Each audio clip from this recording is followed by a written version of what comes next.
Untuk industri perkapalan dan juga logistik, Pak, apa Pak yang harus diwaspadai, Pak?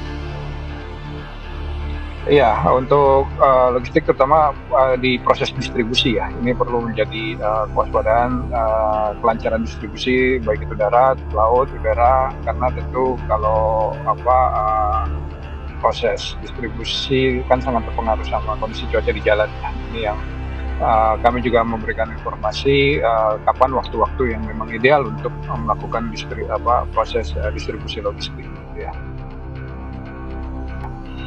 Kepada stakeholder kami.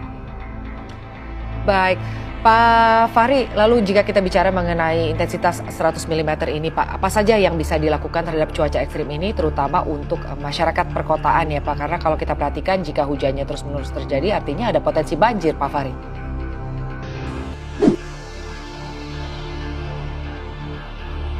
Iya betul, pertama yang perlu kita lakukan adalah dimulai dari diri kita dan lingkungan kita dulu masing-masing gitu ya. Misalnya pastikan saluran air di rumah itu dalam kondisi bersih ya, tidak tersumbat, siap untuk menerima dan mengalirkan air.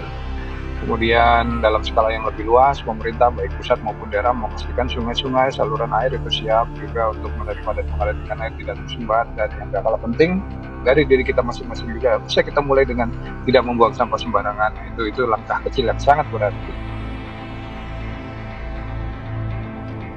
Baik Pak, lalu jika kita bandingkan dengan Malaysia ya Pak, Malaysia ini diterjang banjir dan juga longsor, artinya banjir besar. Apakah juga Indonesia akan berpotensi mengalami banjir besar Pak, seperti di Malaysia?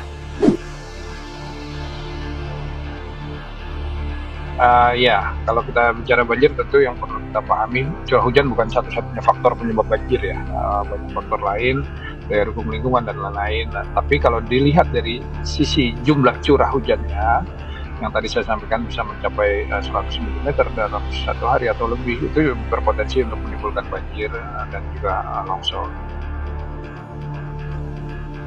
Baik, Pak Fahri, ini kan cuaca ekstrim tadi Pak Fahri menyampaikan karena ada La Nina begitu ya Pak. Tapi sebetulnya untuk La Nina sendiri apakah memang bisa diprediksi dan artinya apakah juga bisa dilakukan peringatan dini Pak sehingga bisa meminimalisir terjadinya bencana begitu, artinya terjadinya banjir dan juga terjadinya hujan badai?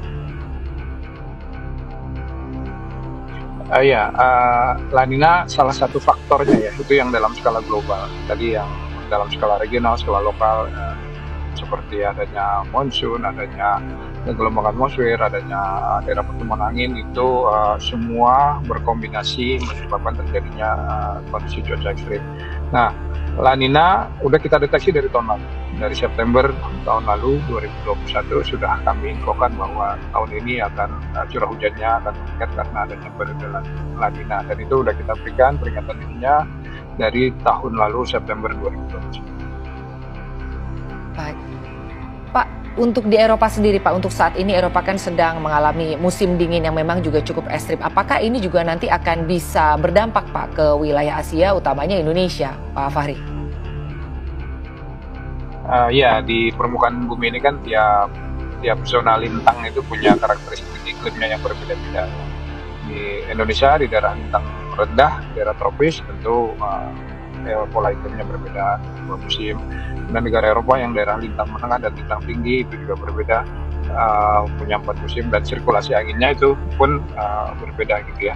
Tapi ada satu fenomena yang perlu menjadi kewaspadaan kita yang kita sebut dengan seruakan dingin atau angin dingin yang masuk ke wilayah Indonesia.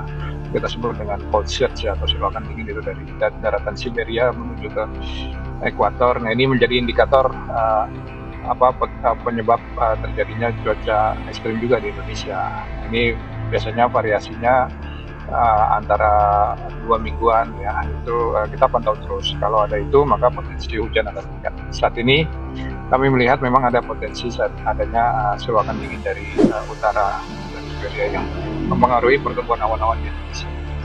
Baik, Pak Fahri, terkait angin dingin dari utara, apakah ini juga pernah terjadi Pak di Indonesia sebelumnya? Ya, ini kondisi yang normal, memang tiap tahun ada. Baik, Pak, bagaimana sebetulnya mitigasi bencana yang harus dilakukan oleh pemerintah pusat dan juga daerah Pak terkait cuaca ekstrim ini? Ya, pertama tentu yang perlu dilakukan adalah mengidentifikasi daerah-daerah rawan gitu ya. Hujan kan yang seperti tadi saya sampaikan bukan satu-satunya faktor penyebab bencana ya, trigger saja, tapi kondisi kerentanan, daya dukung lingkungan, kelerengan dan lain-lain itu yang perlu menjadi kewaspadaan. Dan saya yakin pemerintah baik pusat maupun daerah sudah membuat petanya, membuat peta tingkat kerentanan di level nasional juga ada indeks risiko bencana Indonesia itu udah ada, gitu kan. Jadi